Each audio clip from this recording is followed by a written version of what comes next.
الحمد لله نحمده ونستعينه ونستغفره ونؤمن به ونتوكل عليه ونعوذ بالله من شرور أنفسنا ومن سيئات أعمالنا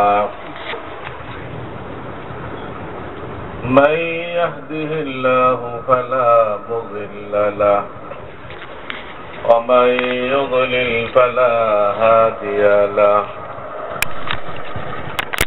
ونشهد أن لا إله إلا الله وحده لا شريك له ونشهد أن سيدنا ومولانا محمدا عبده ورسوله صلى الله تعالى عليه وعلى آله وأصحابه وبارك وسلم أما بعد فأعوذ بالله من الشيطان الرجيم بسم الله الرحمن الرحيم يا أيها الذين آمنوا اتقوا الله وكونوا مع الصادقين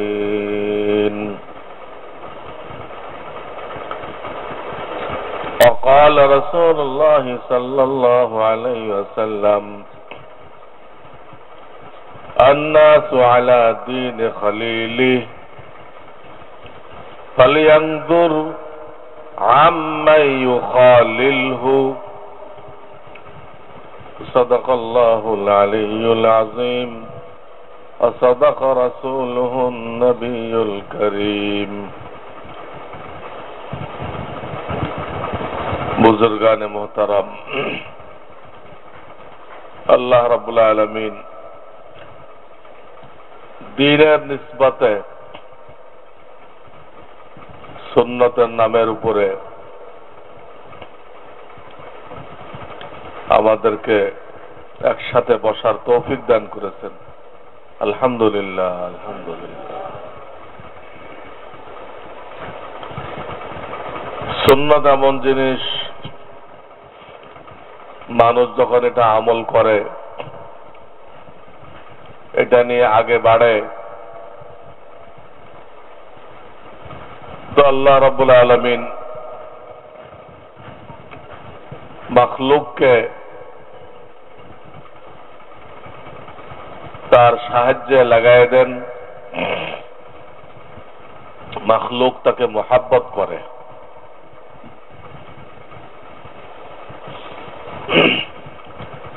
এর একটা নমুনা গতকাল যেখানে আমি গেছিলাম কুমিল্লার একটা এলাকা তবলিগ জামাত ঢোকা নিষেধ অনেক কিছু নিষেধ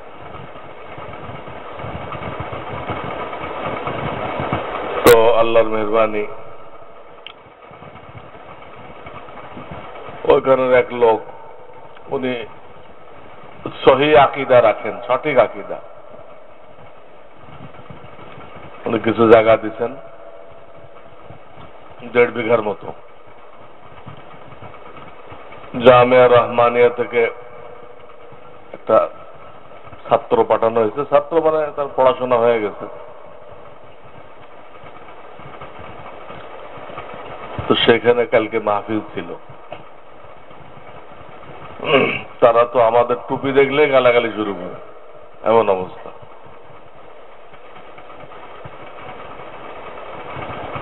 তো ছাত্র যেই সুন্নতের তালিম শুরু করছে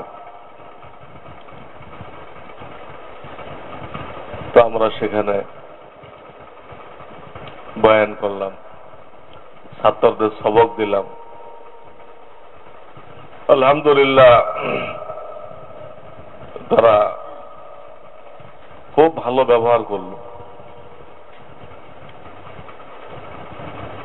তো এটাই বুঝলাম যে সুন্নতের বরকত এটা। জনসাধারণ তো কোনো না কোনো আলেমকে মানে, কোন আলেম তাদেরকে বিভ্রান্ত করে রাখছে যে এই টুপিওয়ালা আসলে বুঝবা ওয়াহাবি, এরা রসুলের দুশ্মন, এদেরকে একদম তাড়াই দেবা। পাবলিক তাই করছে, এদের তাড়াই দেওয়াটাই ইসলাম জিন্দা করার তরিকা। নাউযুবিল্লাহ মিন যালিক। কিন্তু যখন নাকি কাজ দেখছে তখন আবার তাদের হুঁশ ফিরে আসছে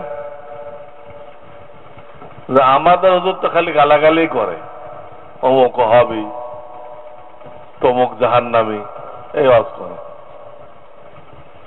আর এই হুজুর তো খালি কথায় কথায় সুন্নত, সালাম এইভাবে দিবেন, মুসাফা এইভাবে করবেন, মসজিদে এইভাবে ঢুকবেন, খানা এইভাবে খাবেন।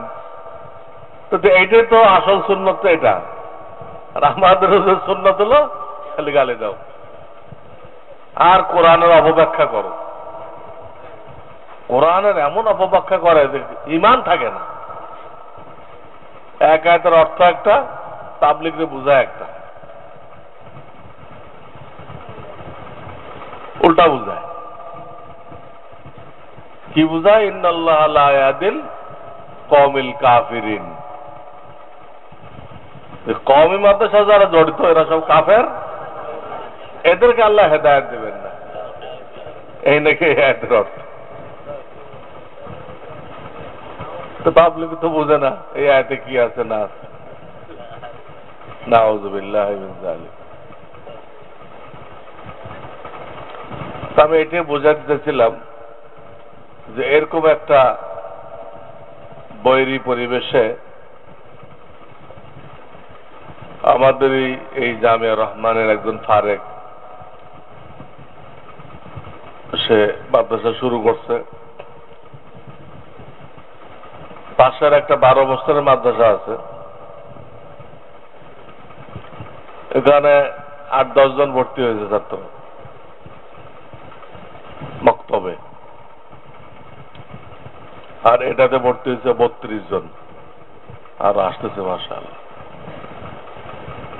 আমি বললাম নসিহত হাসিল করার জন্য যে নবীজি সাল্লাল্লাহু আলাইহি সাল্লামের সুন্নত নিয়ে আগে বাড়লে আল্লাহ তাকে মাহবুবিয়াত দান করেন। মাহবুবিয়াত, সমস্ত মখলুক তাকে মহাব্বত করতে আরম্ভ করে। যদি আল্লাহ তাকে মহাব্বত করে, আয়াত আছে ইউহিব্বুকুমুল্লাহ, কুল ইন কুনতুম তুহিব্বুনাল্লাহ ফাত্তাবিউনি। তোমরা আল্লাহকে মহাব্বত করতে চাইলে, আল্লাহর আশিক হইতে চাইলে আমি মুহাম্মদুর রাসূলুল্লাহ সাল্লাল্লাহু আলাইহি সাল্লামকে অনুসরণ করো। ইউহিব্বুকুমুল্লাহ, তো আল্লাহ তোমাকে মহাব্বত করবেন। তা আল্লাহ যদি মহাব্বত করে, তা আল্লাহর মখলুক কি তার বিরুদ্ধে করবে? তার পক্ষে হয়ে যাবে। ওয়ায়াগফির লাকুম যুনুবাকুম, এবং তোমাদের গুনাহকে মাফ করতে থাকবেন। গুনাহ মাফ করবে এটা বলা হয় নাই, কিন্তু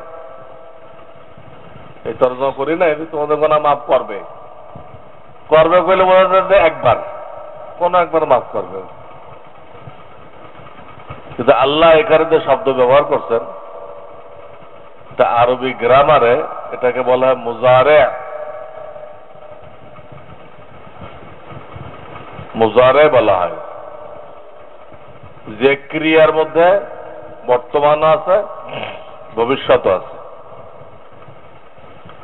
একটা বৈশিষ্ট্য। দ্বিতীয় বৈশিষ্ট্য হল এই মুজারের, যে একটা জিনিস বারবার হওয়াকে বোঝায়। বারবার হওয়াকে বুঝায়। তাদের দুনিয়া তো মাফ করবেন, কবরও মাফ করে দিবেন, হাসরও মাফ করবেন। এই বারবার বোঝানোর জন্য আল্লাহ তাআলা কেন মুজারের শব্দ ব্যবহার করছে। দেখ, এটা আরবি গ্রামারের কথা, তবুও কারো সন্দেহ হইতে পারে যে আল্লাহ মাফ করতে থাকবেন, এই অর্থ হুজুরে কোত্থেকে করলেন। তো শুধু আরবি জানে, শাব্দিক অর্থ বুঝে, কিন্তু এই গ্রামার গুলো জানে না। তাদের অনেক সময় আমাদের তর্জমার উপরে আপত্তি হইতে পারে যে এইটা মানে হুজুর বাড়াই দিলেন, এটা তো মানে আয়াতে বোঝা যায় না। তো এগুলো হয় কি অল্প বিদ্যা ভয়ঙ্কর। আমরা তো সামান্য একটু বুঝি, মানে আরো কত নিয়ম আছে এগুলো জানা থাকে না, তো মনে হয় তর্জমা মানে হুজুর ভুল করতেছে। এটাই তর্জমা। তো আল্লাহ তাআলা আমাদের সকলকে সুন্নত এটাকে লক্ষ্যবস্তু বানানোর, যে আমি আমার জীবনে কায়েম করব, আমার পরিবার থেকে আরম্ভ করে দাওয়াত পৌঁছে দিব, এটাকে লক্ষ্যবস্তু বানানোর তৌফিক দান করেন। এই শব্দটা এমন শব্দ, শোনার সাথে সাথে মানুষের জেহেন, মানুষের ব্রেন, মানুষের কলব নবী করিম সাল্লাল্লাহু আলাইহি ওয়াসাল্লামের দিকে চলে যায়। কারণ আর কারোর তরিকাকে তো আর সুন্নত বলা হয় না। বলে যদি মাওশাদুল সুন্নত কেউ বলে, শাব্দিক অর্থে কিন্তু বলা যাবে। সে যদি কোনো তরিকা চালু করে থাকে ওটা তার সুন্নত, কিন্তু পরিভাষায়, শরীয়তের পরিভাষায় এটা আল্লাহ রসুলের জন্য বলা যাবে। শাব্দিক অর্থ হলো তরিকা। শাব্দিক অর্থ কি? সুন্নত মানে কি? তরিকা। যাই হোক, এই শব্দের দ্বারা সরাসরি মানুষের ব্রেন আমাদের প্রিয় নবী মুহাম্মদ রাসূলুল্লাহ সাল্লাল্লাহু আলাইহি সাল্লামের দিকে চলে যায়। বড় প্রিয় শব্দ। বাকি অনেকের ধোঁকা হয়ে যায় তো হুজুর তাহলে কি ফরজ ওয়াজিব লাগবে না? ফরজ ওয়াজিবের পূর্ণতার জন্যই সুন্নত। ফরজ ওয়াজিবকে পরিপূর্ণ করার জন্যই সুন্নত। এটা বললে ওটা বাধ্যতামূলক।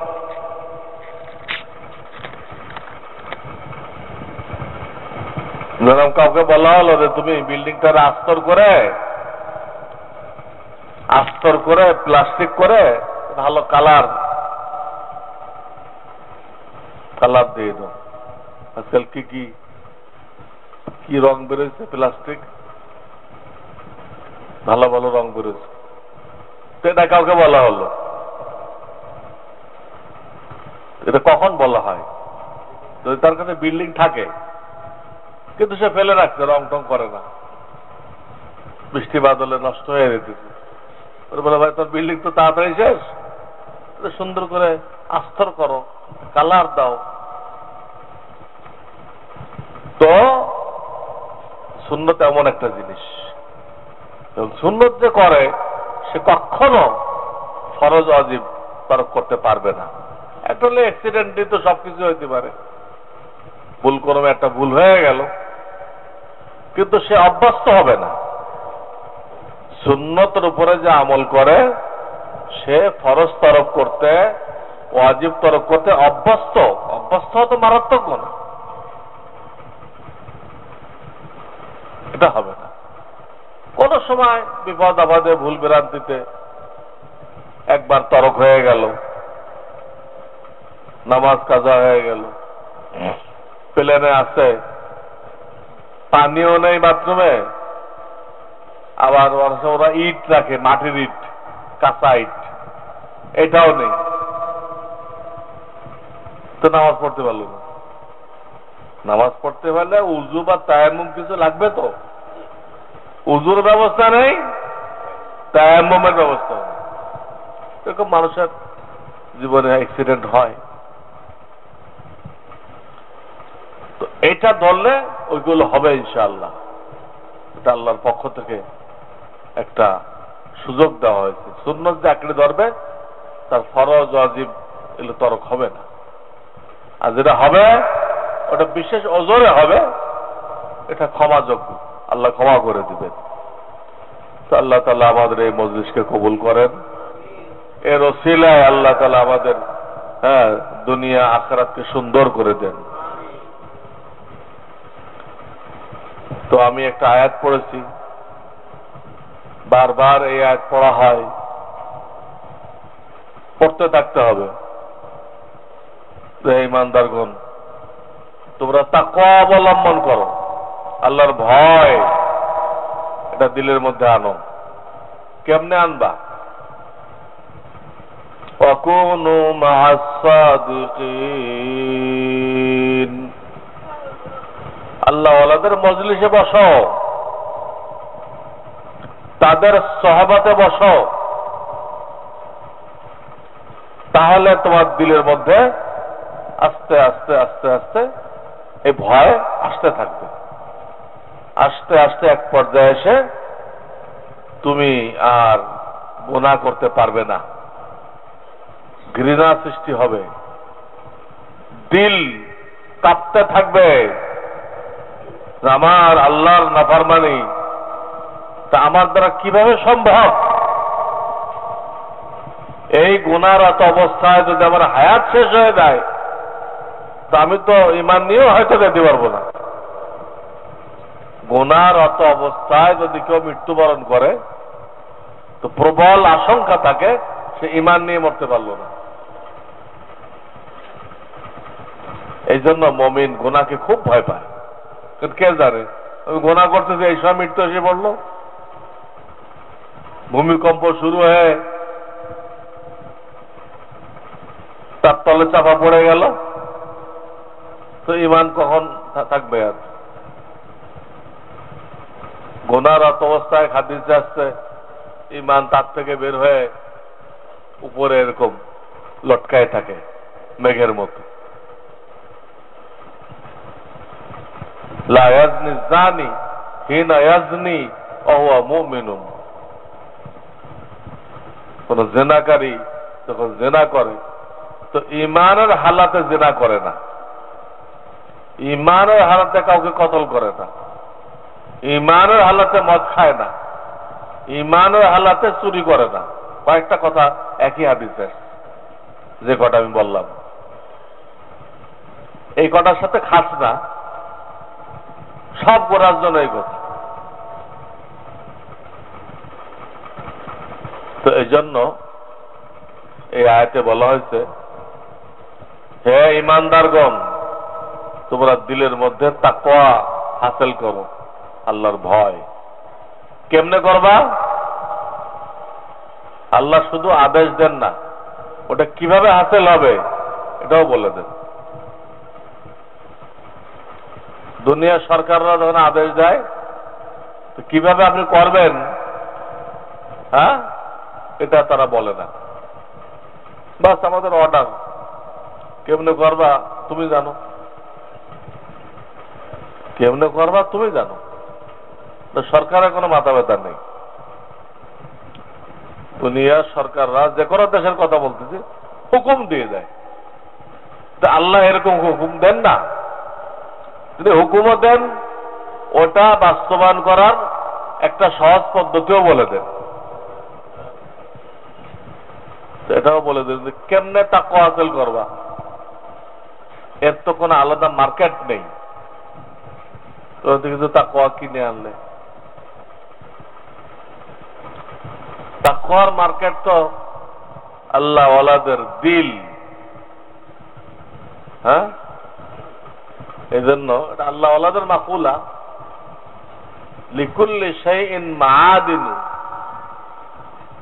ওয়া মাআদিনু তাকওয়া কুলুবুল আরিফিন। ইমাম গাজালি বা এই আগের যুগের ওনারা বলে গেছেন যে প্রত্যেকটা জিনিসের একটা খনি থাকে। তাকওয়ার খনি কোনটা? মাআদিনু তাকওয়া কুলুবুল আরিফিন, আল্লাহ ওয়ালাদের দিল, এটা তাকওয়ার খনি। তাদের সোহবতে যে আসবে আল্লাহ কোরআনে জানাই দিয়েছেন আমি তার দিলের মধ্যে তাকওয়া পয়দা করে দেব। সোহবত হলো বড় জিনিস। সেই দুনিয়ার প্রথম থেকে আজ পর্যন্ত মানুষ যে দিনদারি হাসিল করছে এটা সোহবত দ্বারা, আল্লাহ ওয়ালাদের সোহবত দ্বারা দিন হাসিল করছে। এটাই রাস্তা। কারণ আমরা তার চেষ্টা করতেছি ইন্টারনেট দিয়ে, টেলিভিশন দিয়ে, হ্যাঁ, বিভিন্ন পত্রিকা ম্যাগাজিন দিয়ে দিন হাসিল করার জন্য বৃথা চেষ্টা করতেছি। এতে আমাদের গুমরাহি বেড়ে গেছে। এই গলত লাইনে দিন হাসিল করার চেষ্টা করার দরুন দিন তো আসতেছে না, ওইসব জায়গায় বদ্দিন বসে আছে।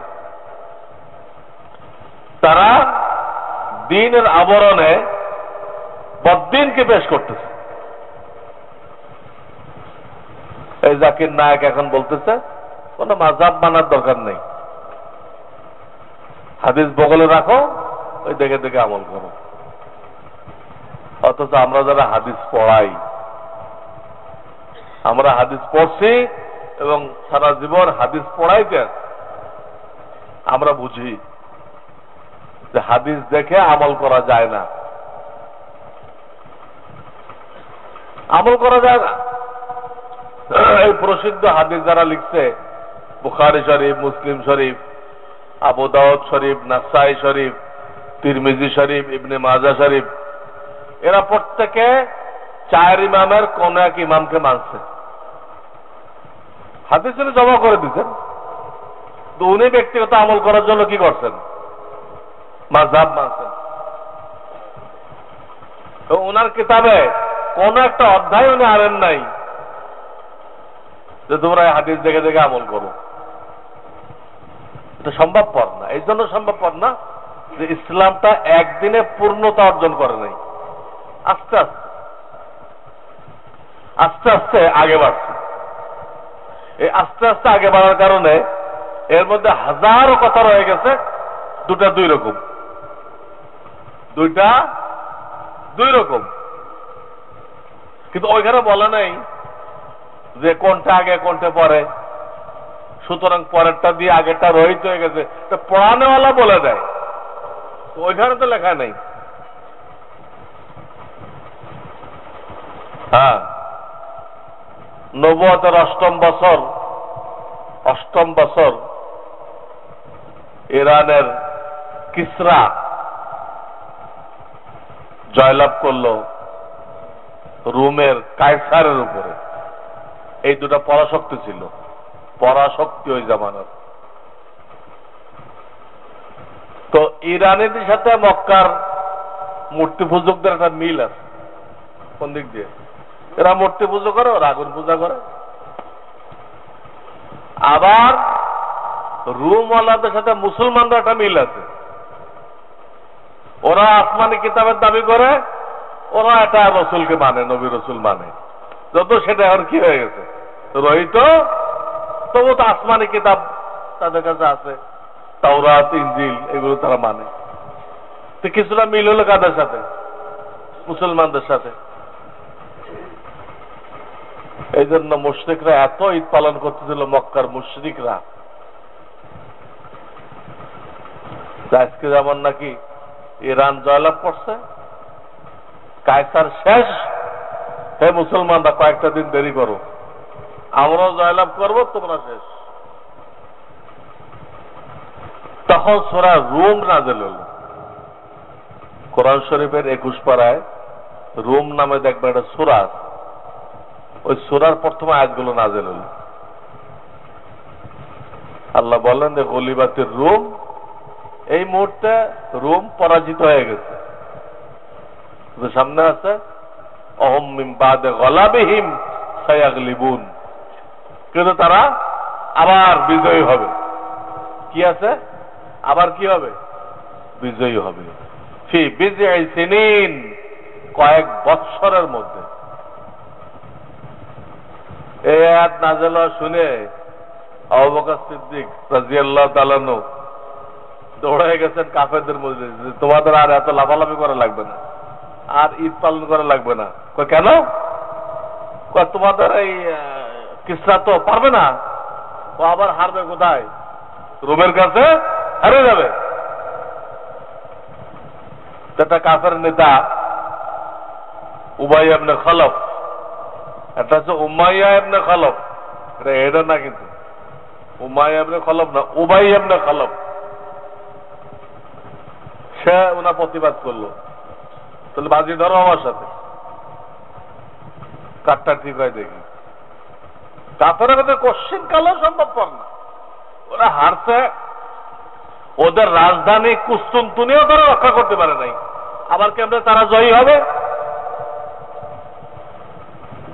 তো আবু বকর সিদ্দিক রাদিয়াল্লাহু তাআলা রাজি হয়ে গেলেন, 3 বছরের মধ্যে জয়ী হবে, যদি না হয় আমি তোমাকে 10টা উট দিব। আর উবাই বলল, যদি তোমার কথা ঠিক না হয়, রোম বিজয়ী না হয়, অর্থাৎ তারটা যদি ঠিক থাকে তো আবু বকর সিদ্দিক দিব, আর আবু বকরের কথা যদি ঠিক হয় তাহলে উবাই কি করবে? 10টা উট দিবে, বাজি। পরে উনি আল্লাহ রসুল সাল্লাল্লাহু আলাইহি ওয়াসাল্লামকে জানাইলেন, হুজুর আমি তো কয়ে ফেলছি, ওদের লাফালাফি আমি আর সহ্য করতে পারি নাই, আমি তো কয়ে দিয়েছি 3 বছরের মধ্যে। শুধু 3 কেন কইলা? এটা শব্দ বিজে সিনিন বা গদ আইন, এই শব্দটা আরবিতে 3 থেকে 9 বোঝায়, সর্বনিম্ন 3, ঊর্ধ্বে 9। এই শব্দের ভিতর তো 9 পর্যন্ত সুযোগ আছে, তাহলে 3 কেন কইলা? তুমি আবার যাও যে এই শব্দের মধ্যে বিজে সিনিন 9 পর্যন্ত সুযোগ আছে, এটা বললে আসে, আগেরটা প্রত্যাহার কর। তো যখন টাইম বাড়াইবা, ওরা তো বাজির পরিমাণে বাড়াইবে না, তাহলে ই বাড়াইতে উট বাড়াইতে হবে, এতে কোনো অসুবিধা নাই, তুমি 100 পর্যন্ত স্বীকার করতে পারো, 10টা আর দরকার নেই, 100 কর। 9 বছরের মধ্যে রোম যদি ইরানিদের উপরে বিজয় না হয়, উনি 100 উট দিবেন। পরে 7 বছরের মাথায় ঠিক মুসলমানরা যখন বদরের যুদ্ধে খুশি পালন করতেছে, আল্লাহ শুকরিয়া আদায় করতেছে, এখনো বদরের ময়দানে আছে, ইসলামের প্রথম জিহাদ এখান থেকে 7 বছরের মাথায়, ঠিক ওই সময় খবর আসছে যে রোম সম্রাট ইরানিদের উপর কি হয়েছে? জয়লাভ করছে। ততক্ষণে ওই কাফেরটা মারা গেছে, বাকি ওই কাফের ছেলেরা 100 উট হযরত আবু বকর সিদ্দিক রাদিয়াল্লাহু তাআলা আনহু যাকে দায়িত্ব দিয়েছিলেন, পাওয়ার অফ অ্যাটর্নি দিয়েছিলেন, সে ওই 100 উট নিয়ে আসলো। তো নবী আলাইহিস সালাম বললেন যে এই মালটা আমার পছন্দনীয় না, গরিবদের মধ্যে দান করে দাও। লম্বা কিস্তা হাদিসে আছে, আবার অনেকগুলো হাদিস চাইবেন যে এই ধরনের কাজ করা জুয়া, আরবিতে বলে মাইসির, ইন্নামাল খামরু ওয়াল মাইসিরু ওয়াল আনসাব রিজসুন মিন আমালিশ শাইতান, সব নাপাক হারাম শয়তানের কাজ। এখন টক্কর লাগবে যে হাদিসে আবু বকর সিদ্দিকের মতো লোক বাজি বানলো, আর এক হাদিসে এরকম একদম বহুত হাদিস, একটা দুটা না। জাকির নায়কের মতো যারা বলতেছে ইমাম মানার দরকার নেই, হাদিসের উপর আমল করো। কি ধরনের বেকুবির কথা এটা? হাদিস যারা লিখলো তারাই কথা কইল না, সম্ভবপর না এটা। মদ হারাম, অথচ উহুদের যুদ্ধে মুসলমানদের 70 জন শহীদ হয়ে গেল। তাদের প্রায় প্রত্যেকের পেটের মধ্যে মদ ছিল, মদ খাওয়া অবস্থায় শহীদ হয়ে গেছে। তারপরে কি করবেন এখন? তখন হালাল ছিল। আবু বকর সিদ্দিক যখন বাজি বাঁধছে তখন বাজি কি হয় নাই? হারাম হয় নাই, আরো পরে হারাম হয়েছে মদের সাথে। মদ হারাম হয়েছে পরে, আর এনারা যে খাইছে এটা তারা অনেক আগের কিস্সা। একটা পাবলিক এটা বুঝবে কোনটা আগে কোনটা পরে। আগে জায়েজ ছিল, জুয়া জায়েজ ছিল, মদ জায়েজ ছিল, পরে হারাম হয়েছে। গাদার গোশত হালাল ছিল, হাদিসে আছে, পরে হারাম হয়েছে। নিকাহ মুতা শিয়ারা করে এটা, খণ্ডকালীন বিয়ে। কোন মেয়ে বিয়ে করলো 3 দিনের জন্য, এটা বলে নিকাহ মুতা। শিয়া ধর্ম ঠিকই আছে এই সুবিধার উপরে, তাহলে এই সুবিধা দেয়, এরপর টিকে না। অথচ এটা বহু আগে হারাম হয়ে গেছে।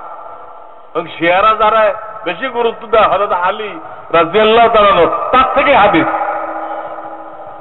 বুখারীতে হারাম হয়ে গেছে অনেক কিছু। মা আয়েশা থেকে হাদিস আছে, আল্লাহ রসুল পয়লা দিন যদি এই জিনিসগুলো হারাম বলতেন, পয়লা দিন যেগুলোতে আরবরা শত শত বছর ধরে অভ্যস্ত, শত শত বছর ধরে অভ্যস্ত, পয়লা দিনই সব হারাম করে দিলেন। তো মা আয়েশা রাদিয়াল্লাহু তাআলা বলেন, তাহলে খুব কম লোকেরই ইসলাম কবুল করার তৌফিক হতো, তা তো অভ্যস্ত হয়ে গেছে। এই জন্য আল্লাহ তাআলা এগুলো খুব ধীরে ধীরে এক একটা এক পর্যায়ে নিয়ে কি করছেন, আগে দিল তৈরি করছেন, দিল তৈরি করার ভিতরে মানার যোগ্যতা আসার পরে একটা একটা একটা করে হারাম করছেন। কিন্তু হাদিসের কিতাবে ওইভাবে সিরিয়াল ভাবে বলা নাই কোনটা আগে কোনটা পরে। আপনি আমল করতে গেলে এত সংঘর্ষ পাইবেন, দুটা হাদিস বিপরীতমুখী পাইবেন, যেন আমলে করতে পারবেন না, সম্ভবপর না। এই জন্য 4 ইমাম এগুলো ফয়সালা দিয়ে গেছেন। এখনকার আমল করতে হলে কোন একজন ইমামের অনুসরণ করা জরুরি। যে দেশে যে ইমামের পক্ষে মুফতি আছে, বাংলাদেশে ইমাম আবু হানিফা রাহমাতুল্লাহ আলাইহির পক্ষে মুফতি আছে, এখানে আপনাকে বাস করতে হলে আপনাকে হানাফি হয়ে বাস করতে হবে। মালয়েশিয়াতে যদি বাস করেন বাকি জীবন, আপনাকে শাফি হয়ে বাস করতে হবে। ওখানে হানাফি মুফতি পাওয়া যায় না, শাফি মুফতি পাওয়া যায়। এই এক এক দেশের এক এক অবস্থা। তো যাই হোক, আমাদেরকে যে নির্দেশ দেওয়া হয়েছে যে তোমরা আল্লাহওয়ালাদের সোহবতে বসে দিন শেখো, অন্যভাবে শিখতে চেষ্টা করো না, গুমরা হয়ে যাবে।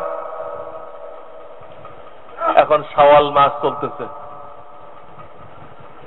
এই শাওয়াল মাস কিসের সোহবতে? রমজান শরীফের সোহবতে না। রমজানের সোহবতে একদিকে আছে শাবান আর একদিকে আছে শাওয়াল। শুধু সোহবতের কারণে এই দুনো মাস অনেক বরকতময় হয়ে গেছে, এত বরকতময় যে শাবানুল মুআজ্জম বলা হয়, রমাজানুল মুবারক, শাওয়ালুল মুকাররম।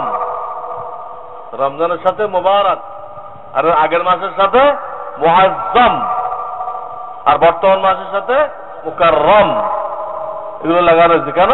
এক রমজানের সোহবতের কারণে এই মাস বরকতময় হয়ে গেছে। আর এই বরকতের কারণে এই মাসে যদি কেউ 6টা রোজা রাখে, একটা না বা ভেঙ্গে ভেঙ্গে, নফল হইতে হবে। ফরজের মধ্যে কিন্তু এই নিয়ত করা যাবে না। ফরজ অনেকে কাজা রাখে না, ওর মধ্যে নিয়ত করা যাবে না, এটা আলাদা রাখতে হবে। তো আল্লাহ তাআলা তাকে পুরা 1 বছর রোজা রাখার সওয়াব দান করবেন। দেখেন এই মাসের বরকত। অন্য সময় 6টা রাখলে তো 1 বছর হবে না। খুব বেশি হলে আল্লাহ এই উম্মতকে 10 গুণের কম সওয়াব দেন না, 10 গুণের কম। তো এই একটা ফজিলত। এই মাসে আরেকটা ফজিলত হলো যে এই মাসের বিবাহ খুব বরকতময় বিবাহ। ইসলামের 12 চাঁদের 12 চাঁদেই বিবাহ জায়েজ, 7 দিনের 7 দিনেই বিবাহ জায়েজ। এবং আল্লাহর জমিনে ঘরে করেন, মসজিদে করেন, বিমানে করেন, জাহাজে করেন, সব জায়গায় জায়েজ। কিন্তু আল্লাহর ঘরে করা উত্তম সুন্নত। তো যে কোনো মাসেই করা যাবে, কিন্তু মাসের দিক দিয়ে উত্তম কোনটা? এই বর্তমান এই মাস। আর দিনের দিক দিয়ে উত্তম কোনটা? শুক্রবার। আর স্থানের দিকে উত্তম কোনটা? মসজিদ। যারা গুনাহ করার কোনো সুযোগই নেই, অপব্যয়, অপচয়, লাইটিং ফাইটিং এগুলো কোনো সুযোগ নেই। যে আসবে সব বুজুর্গ হয়ে বসে থাকবে, বুঝছেন না? না রমজান শুরু হলে সব বুজুর্গ হয়ে যায়, মাস্তানরা মসজিদে চলে আসে পিস্তল রেখে। সময়ের বরকত। যাই হোক, এটা আমরা কাজে লাগাই, এই বরকতটাকে কাজে লাগাই। এই মাস চলে গেলে 3টা আর জমা করা যাবে না। শাওয়াল মাস, জুমার দিন, মসজিদ জমা করার একমাত্র রাস্তা এখানে। এই মাস চলে গেলে তখন থাকবে মসজিদ আর জুমা। জুমার দিন করো, মসজিদে করো। এইটা যদি কেউ না করে, পারলো না, সুযোগ নেই, সে কালকে বিদেশ চলে যেতেছে, বার মিলাইতে পারলো না, তো বলা হবে কি? আচ্ছা মসজিদে করো। বার মিলাইতে পারলে না, তো সুন্নত গন্ডির মধ্যে থাকো। একটা গন্ডিতে হলো, হ্যাঁ? কিন্তু এটাও করলো না, এটাও করলো না। তো গ্রাম দেশে বলে তোমার এটা তো বেদের বাইরে। আরে বাবা, আমরা কি বেদ মানে নাকি? আপনি গ্রাম দেশে লক্ষ্য করবেন, উল্টাপাল্টা কাজ করলে বলে কি যে করলো, একদম বেদের বাইরে। বেদের সাথে আমাদের সম্পর্ক কি? আর ইংরেজি শিক্ষিত বলে এ তো বাইবেলে এটা নেই। বাইবেলে আছে কিনা আমার দরকার কি? আমার দরকার কোরআন হাদিসে আছে কিনা, বাইবেলে আছে কিনা তাই করছিস। বাইবেল আমি কি করব? বাইবেল তো বাতিল হয়ে গেছে। তো মূর্খ লোকেরা কইতেছে বেদের বাইরে, আর ইংরেজি শিক্ষিতরা কইতেছে বাইবেলে নেই। দুটোটাই গলত, সুন্নতের মধ্যে নেই, কারণ সে বরকত পাবে না। বরকতটা দরকার। বরকত হলে আল্লাহ মিল মোহাব্বত নাজেল করেন, সুখ শান্তি দান করেন, নেক আওলাদ দান করেন, অগণিত ফায়দা, অগণিত ফায়দা।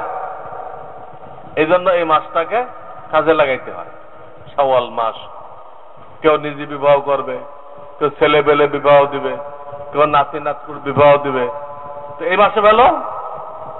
কিন্তু আমরা এমন ডেট করি কয়েক মাস, সব দেখা দেখে শেষ, আর বিয়ে হবে 3 মাস পরে। এমন বেহুদা কাজ এটা।